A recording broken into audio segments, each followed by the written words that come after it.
So, you want to know how to play Summoner relatively well. Well, you came to the right guy. But first, before we get started, we're going to need a couple things. You're going to need your Summoner head dong. You're going to need your dramatically oversized caster cloak. You're going to need your aesthetically pleasing caster book.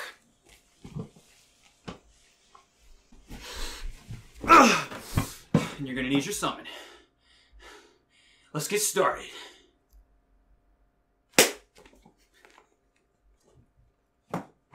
Summoner is the most jank class in the game, with spells that don't go off when you want them to, having to deal with pet BS, having a 120 second long rotation, and it has 4 different parts, etc, etc. So, since that's the case, I am going to break Summoner down into its many different parts, explain them individually, and in the end, put them together into the 2 most commonly used rotations. And remember, Summoner is a caster, so it follows the creed of always be casting no matter what, or always have your GCD rolling. First off, we have Egi Assault abilities.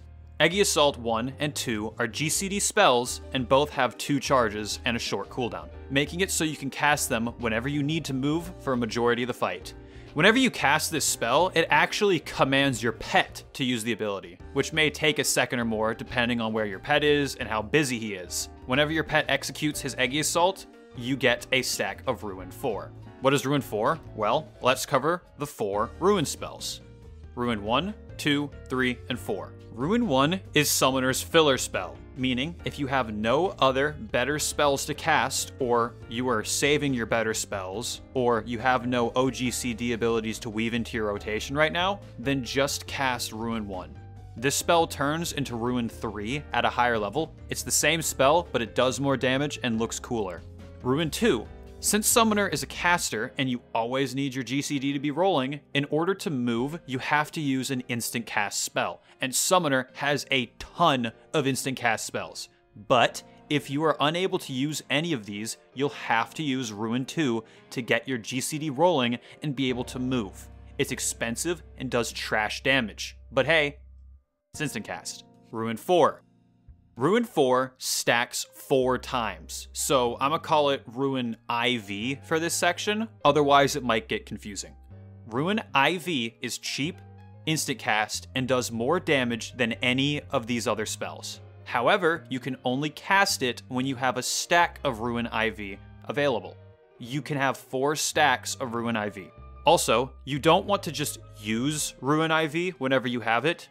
You want to save all 4 stacks of Ruin IV for Bahamut. However, anytime you would go above 4 stacks, you can cast Ruin IV so you don't overcap.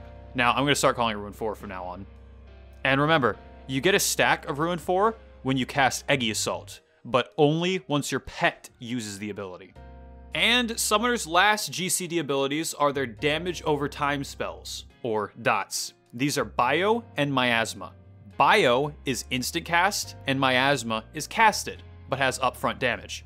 Both of these dots last 30 seconds and tick for 45 potency every 3 seconds, making Bio worth 450 potency and Miasma worth 495. These dots need to always be on your target. Always. However, these 2 spells aren't the only way to get your dots on the target. Now, let's talk about Summoner's OGCD abilities, off global cooldown abilities, the ones that don't trigger the global cooldown. And Summoner has more than any other job. First off, we have Try Disaster. It has a 50-second cooldown and also comes instantly off cooldown whenever you activate DreadWyrm Trance or Firebird Trance. It applies both your dots and does some upfront damage. Since it applies both your dots and does damage, the full potency of this one OGCD ability is 1050, making it your single hardest hitting ability. Since its cooldown is so short, and it resets so frequently, you can reapply your dots 75% or 80% of the time just using Try Disaster. Next we have Energy Drain and Fester.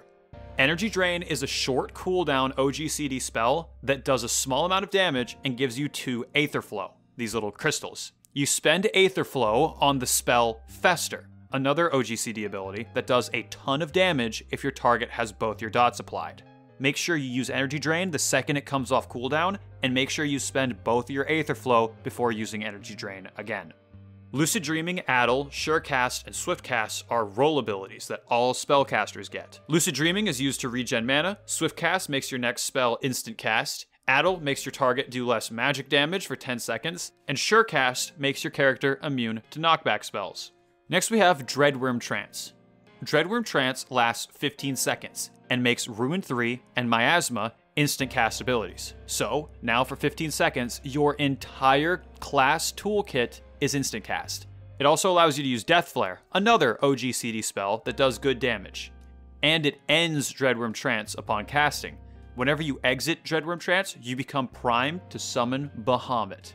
Summoning Bahamut is another OGCD ability, and it summons Bahamut. Now Bahamut does two things. First, he can cast Akmorn whenever you use Enkindle Bahamut, yet another OGCD, and you can Enkindle him twice every time he's out, so make sure you don't waste it. Secondly, anytime you cast a GCD ability, a global cooldown ability, like any of your Ruin spells, Bahamut will cast Worm Wave, which is basically his auto attack. He can cast 8 Worm Waves and 2 Akmorns whenever he comes out. I will explain the best Bahamut strategy later on in order to make sure you get all 8 of those Worm Waves.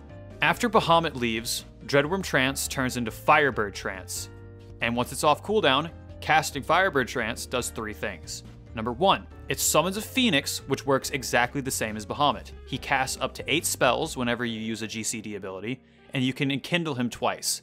However, unlike Bahamut, Phoenix turns your Ruin 3 spell into Fountain of Fire, and your Outburst spell into Brand of Purgatory. Instead of going into Phoenix with a plan and a certain amount of Ruin 4 stacks, you can just activate Phoenix and use these 2 spells the entire time because they do a ton of damage. They're both instacasts, they proc off each other, and they look awesome. And lastly, Firebird Trance takes Tri-Disaster off cooldown. When Firebird Trance ends, it turns back into DreadWyrm Trance and goes on cooldown.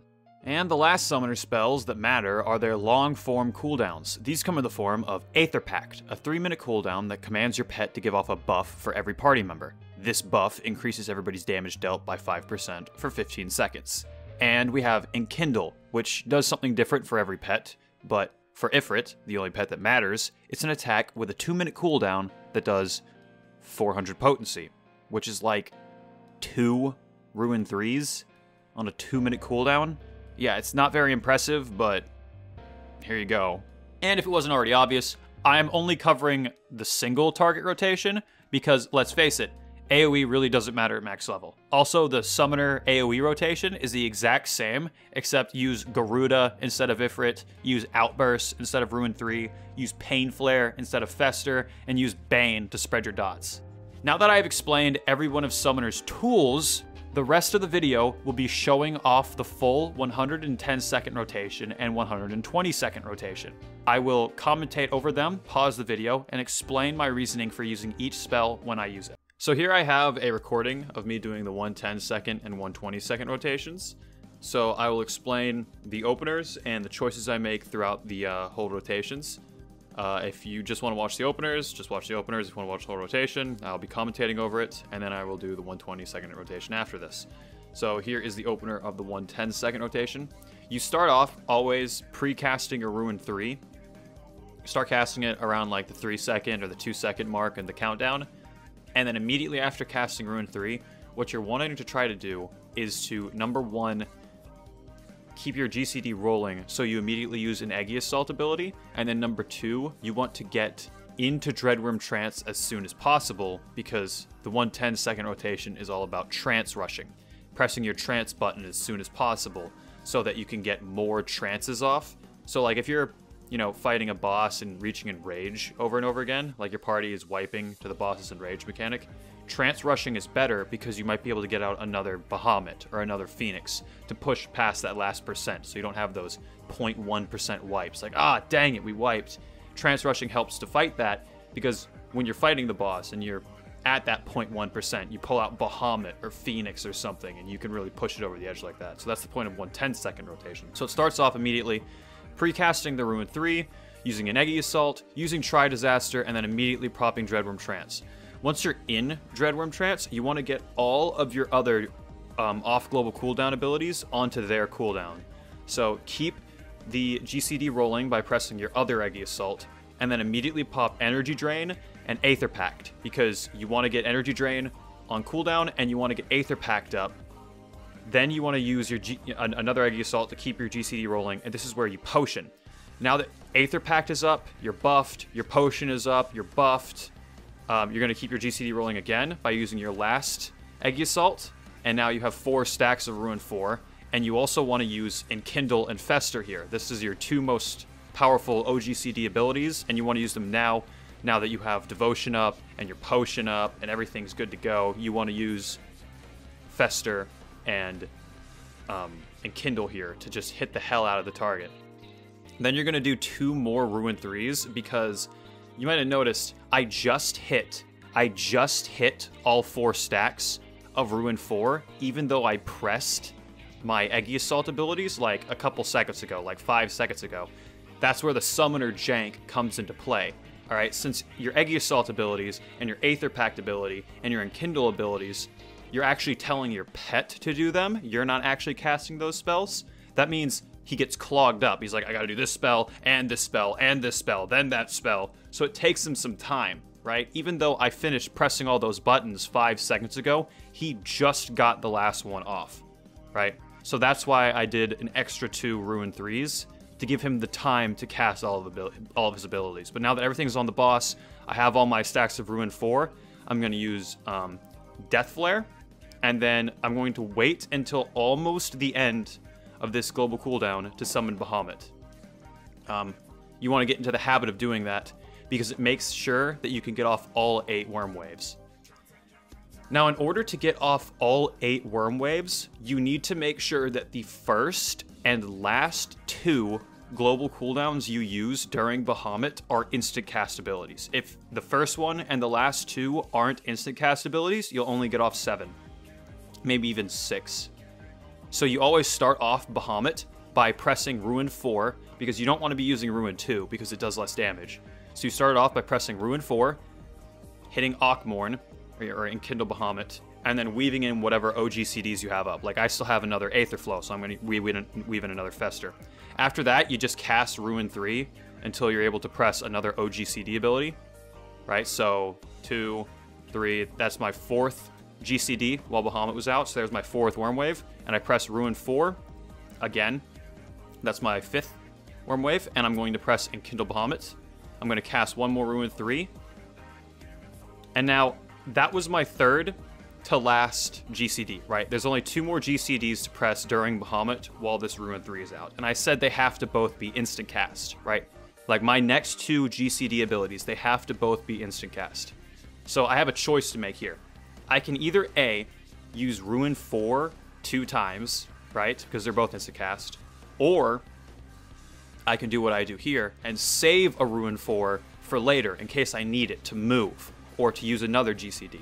So what summoners usually do here is, after they let off their last Ruin 3, when Bahamut has 5 seconds left, right here, they use a Ruin 4, they reapply Tri-Disaster, because look, your dots are about to fall off, they have 1 second left, so you reapply Tri-Disaster there, and you hit Swift Cast, and then you cast an instant cast Ruin 3, so that you get off your last Worm Wave. See, there it is. There's my last Worm Wave. You can see it between the Energy Drain and the Ruin 3. I got off all 8 Worm Waves. I didn't lose any potency by using a Ruin 2. Everything's good, and I still even have an extra stack of Ruin 4 for later. And that right there is a pretty perfect opener for a 110-second rotation. Other people like to use all 4 stacks of Ruin 4 and the instant cast Ruin 3 in this window, because it lets them not only get off all 8 Worm Waves, but also use all stacks of Ruin 4 during your potion window, because you see I still have 3 seconds left in my potion window. You can do that if you want to. It really just depends whether or not you think you might want another stack of Ruin 4. But now that Bahamut's gone, it's really simple. You just cast Ruin 3, use your Egi Assault abilities whenever they're up, or whenever you have a GCD to weave in. Maybe save some for whenever you have a GCD. And I have 3 stacks of Ruin 4, and I'm really just waiting for Phoenix. And remember, when you summon Phoenix, it's the same thing as Bahamut. You want to make sure that you cast an instant cast spell before you summon them, and immediately after. So I cast a Ruin 4, summon Phoenix, and now Phoenix is colossally easier than Bahamut, right?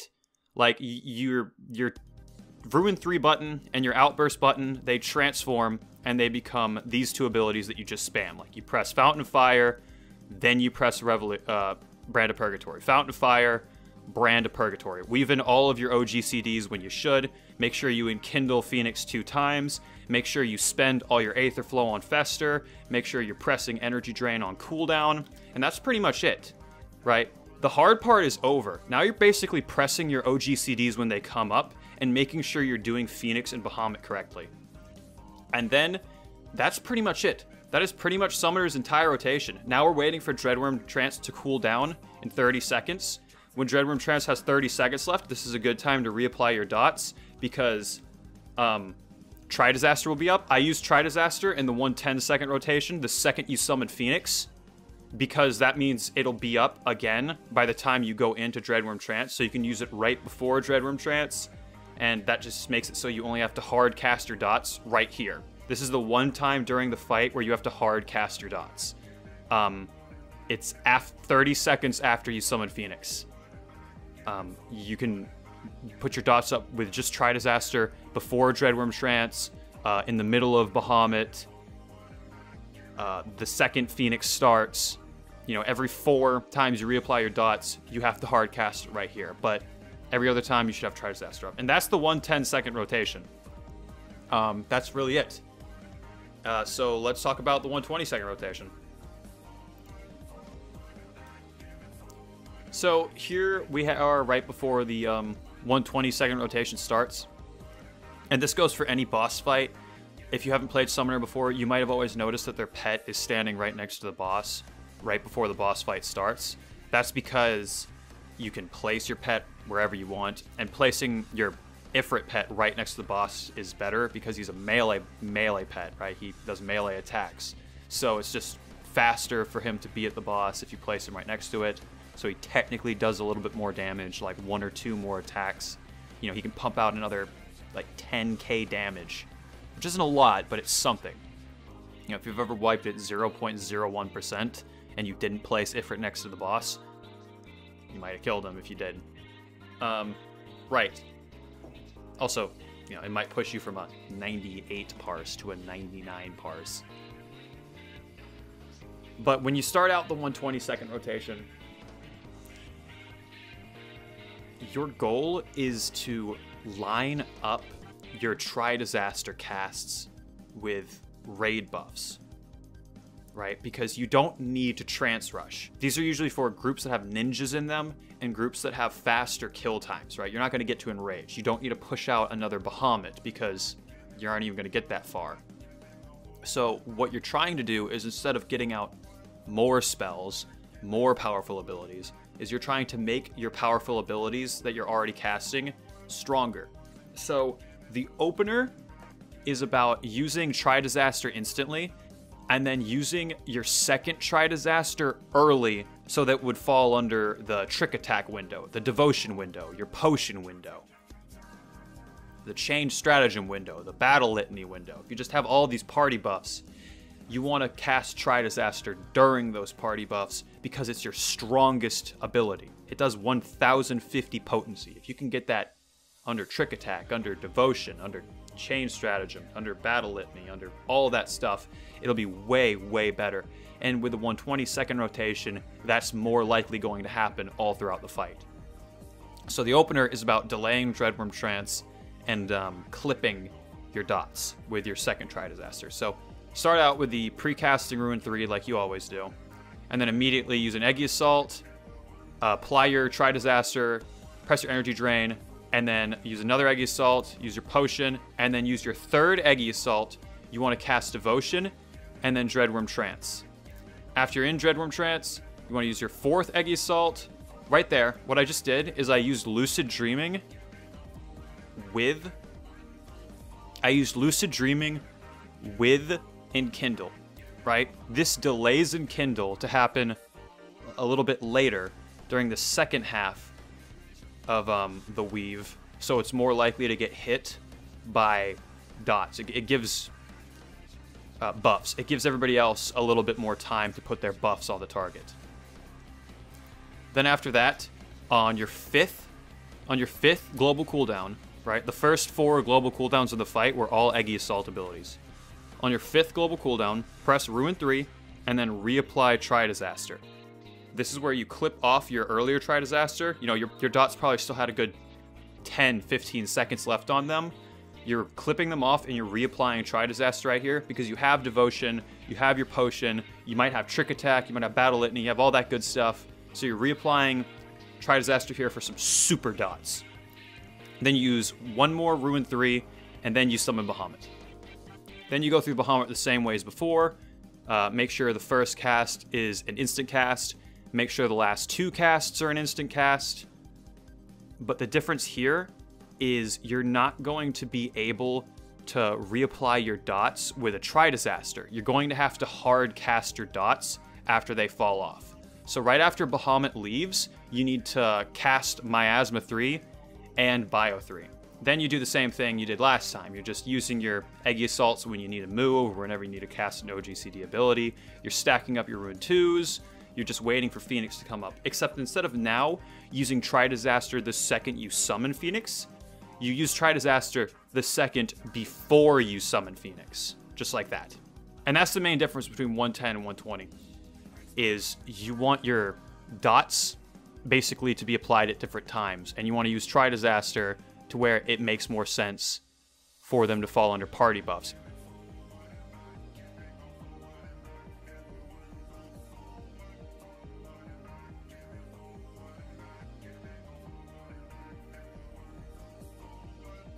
And here's where you use your next Tri-Disaster, and now you're going to have to use your next Tri-Disaster after you pop DreadWyrm Trance. And that's the 120-second rotation.